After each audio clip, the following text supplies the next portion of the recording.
نبينا وشفيعنا وحبيبنا ومولانا محمد معدن الجود والكرم وآله الكرام وابنه الكريم وأمته الكريمة وبارك وسلم۔ حضرت سیدنا مجدد الف ثانی امام ربانی شیخ احمد سرہندی رضی اللہ تعالیٰ عنہ کے مکتوب شریف سے کچھ باتیں کل آپ نے سماعت فرمائی، کچھ اور سماعت فرمائیں۔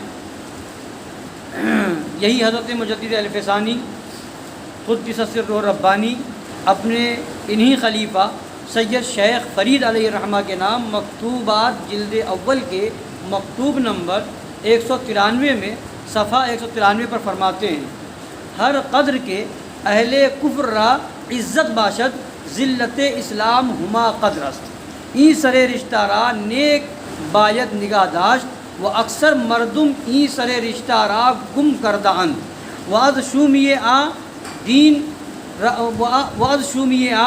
دین را برباد دادا۔ قال اللہ سبحانہ وتعالی یا ایھا النبی جاہد الکفار والمنافقین واغلظ علیہم، جہاد با کفار و غلظت بر ایشاں از ضروریات دین است۔ فرماتے ہیں یعنی اللہ رسول جل جلالہ و صلی اللہ تعالی علیہ وآلہ وسلم کے دشمنوں کی جس قدر عزت کی جائے گی اسی قدر اسلام کی ذلت ہے۔ دشمنان رسول کی جتنی عزت کی جائے گی تو اتنی ہی اس میں اسلام کی ذلت ہے، معاذ اللہ رب العالمین۔ فرماتے ہیں اس سرے رشتہ کو خوب محفوظ رکھنا چاہیے، اس بات کو خوب اچھی طرح سے یاد رکھ لینا چاہیے کہ جہاں دشمن خدا یا دشمن رسول کی عزت ہوگی وہاں اسلام کی ذلت ہوگی، جتنی اس کی عزت ہوگی اتنی اسلام کی۔ تو مطلب کیا ہوا کہ وہابیوں دیوبندیوں کی لوگ صلاح کلی عزت کر کے اس کو اپنے وہاں بلا کر کے یا اس کے وہاں جا کر کے یا جس محفل میں وہ ہے اس میں شامل ہو کر کے وہ صلاح کلی ہمارا کچھ نقصان نہیں کرتے، بلکہ وہ اسلام کو ذلیل کر رہے ہیں، وہ اسلام کو ذلیل کر رہے ہیں، معاذ اللہ رب العالمین۔ فرماتے ہیں اس سرے رشتہ کو خوب محفوظ رکھنا چاہیے، اکثر لوگوں نے اس سرے رشتہ کو گم کر دیا ہے، اکثر لوگ اس سے بے خبر ہیں۔ اب دیکھیں اس زمانے میں فرما رہے تھے کہ اکثر لوگ اس سے بے خبر ہیں اور اسی کو گم کر دینے کی نحوست کے سبب دین کو برباد کر دیا ہے۔ اس چیز کو ہی لوگوں نے ختم کر دیا، دشمنان رسول کے ساتھ جو نرمی برتی گئی اسی سے دین برباد ہوا۔ یہ آج نہیں فرما رہے، کئی سو سال پہلے فرما رہے ہیں مجدد الف ثانی رضی اللہ تعالیٰ۔ فرماتے ہیں اللہ سبحانہ و تعالیٰ فرماتا ہے، اے غیب کی خبریں دینے والے نبی، کافروں اور منافقوں پر جہاد اور ان پر سختی کیجیے۔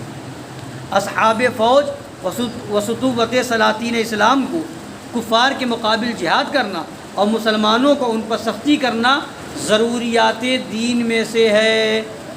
کیا فرما رہے ہیں؟ ضروریات کافروں مشرکوں وہابیوں دیوبندیوں پر سختی کرنا کس میں سے ہے؟ ضروریات دین۔ ضروریات دین کا مطلب کیا ہوا؟ ضروریات دین کا مطلب یہ ہے کہ اگر وہ نہیں ہے تو اسلام سے باہر۔ جیسے خدا کو ایک ماننا ضروریات دین میں سے ہے، نبی کی رسالت کو ماننا، نبی کی نبوت رسول کی رسالت کو ماننا ضروریات دین میں سے ہے، ہمارے نبی آخری نبی ہیں، یہ ضروریات دین میں سے۔ تو ایسے مسائل کہ جس کا انکار کفر ہو جائے اس کو ضروریات دین کہا جاتا ہے، ان مسائل کو ضروریات دین کہا جاتا ہے۔ تو اب یہ مسئلہ دشمنان رسول پر سختی برتنا یہ مسئلہ ضروریات دین میں سے ہے۔ تو مطلب یہ ہے کہ جس کے اندر سختی نہیں ہے وہ مسلمان ہی نہیں رہا، ضروریات دین میں سے جب ہے تو وہ اسلام سے وہ ہے نہیں تو اسلام سے چلا گیا، وہ کفر ہو گیا۔ مگر لوگ اس کو بہت ہلکا سمجھ رہے ہیں، بہت آسان سمجھ رہے ہیں، معاذ اللہ کے پیارے۔ اب آگے سنیے، یہی حضرت مجدد الف ثانی علیہ الرحمہ اپنے مکتوبات جلد اول کے مکتوب نمبر 269 میں جو اپنے متوسل و مرید مرتضیٰ خان کو تحریر فرمایا، صفحہ 339 پر ارشاد فرماتے ہیں، ہر کسیرا در دل تمنائے امر است از امور و تمنائے ای فقیر شدت نمودن است بدشمنان خدا جل وعلا و دشمنان پیغمبر او علیہ وعلا علی صلوات و تسلیمات و احانت رسانیدن است بئی بے دولتاں و خار دانستن ایشارہ و الہ باطل ایشارہ و یقین میدانند کہ ہیچ عمل نزد حق جل وعلا عظیم عمل مرضی ترمیز۔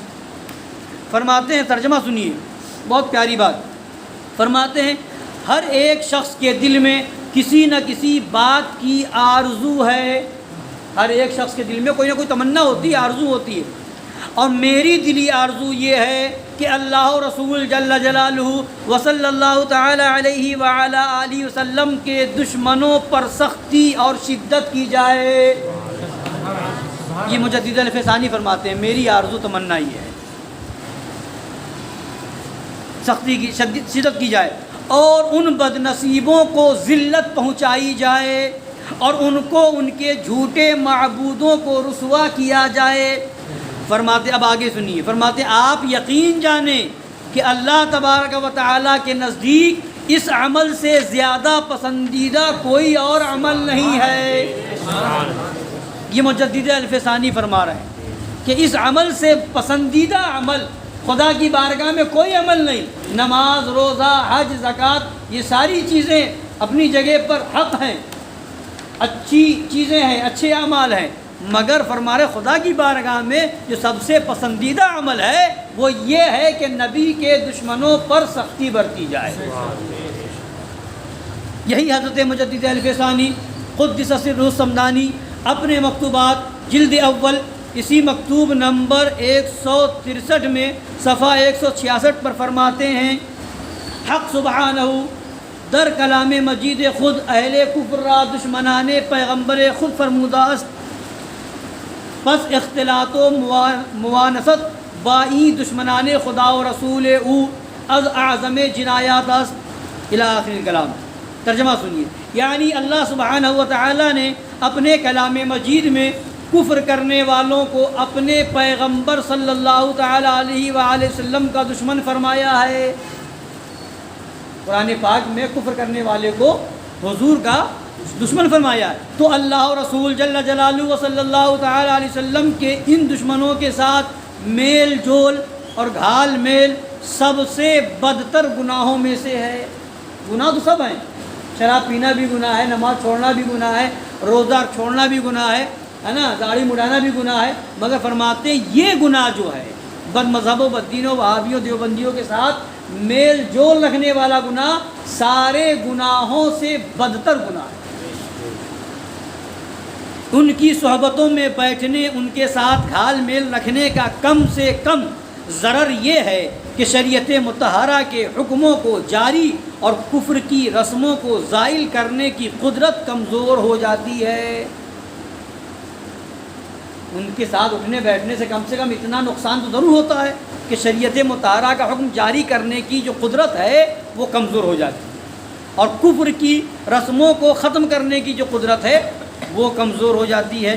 اور میل جول کی شرم اس سے مانع ہوتی ہے۔ جب میل جول ہوگا تو خیال رکھیں گے نا، ہمارا اٹھنا بیٹھنا ہے، ہمارے تعلق ہے، ہم کیسے لکھوائیں کارڈ میں کہ وہاں بھی نہیں آئے گا، ہمارا تو تعلق ہے، ہم کیسے اعلان کروائیں کہ جنازے میں وہاں بھی ہو نکل جائے معاذ اللہ، ہے نا۔ تو یہ قدرت کمزور ہو جاتی ہے ان کے ساتھ اٹھنے بیٹھنے، تعلق بنانے کی بنیاد پر۔ آگے فرماتے ہیں، اور یہ بہت بڑا ضرر ہے، اور یہ نقصان جو ہے چھوٹا موٹا نہیں ہے، یہ بہت بڑا نقصان ہے۔ خدا و رسول جل جلالہ و صلی اللہ تعالی علیہ وآلہ وسلم کے دشمنوں کے ساتھ الفت و دوستی خود اللہ و رسول جل جلالہ و صلی اللہ تعالی علیہ وآلہ وسلم کی عداوت و دشمنی تک پہنچ جاتی ہے۔ ان کے ساتھ دوستی، وہابیوں دیوبندیوں کے ساتھ، بد مذہبوں کے ساتھ دوستی، یہ خدا و رسول کی دشمنی تک پہنچ جاتی ہے معاذ اللہ۔ ایک شخص گمان کرتا ہے کہ وہ مسلمان ہے اور خدا و رسول جل جلالہ و صلی اللہ تعالی علیہ وآلہ وسلم پر سچائی کے ساتھ ایمان رکھتا ہے، لیکن اسے خبر نہیں کہ اس کے اس قسم کے بڑے کام، یعنی اللہ و رسول جل جلالہ و صلی اللہ علیہ وسلم کے دشمنوں کے ساتھ برادرانے، یارانے، دوستانے، اس کے اسلام کو بالکل تباہ و برباد کر دیتے ہیں۔ وہ سمجھتا میں تو مسلمان ہوں، میں تو نماز پڑھتا ہوں، میں تو روزہ رکھتا ہوں، پکا نمازی ہوں، حاجی ہو گیا، ایسا کر دیا، ویسا کر دیا، مگر دشمنان رسول کے ساتھ اٹھنے بیٹھنے کی بنیاد پر معاذ اللہ اسلام ہی سے ہاتھ دھو بیٹھا۔ یہاں تک لے جاتا ہے یہ عمل۔ اللہ تعالی ہم سب کو ان خبیثوں کے شر سے، ان کی صحبتوں سے دور رہنے کی توفیق عطا فرمائے، بچنے کی توفیق عطا فرمائے۔ آمین برحمتک یا ارحم الراحمین۔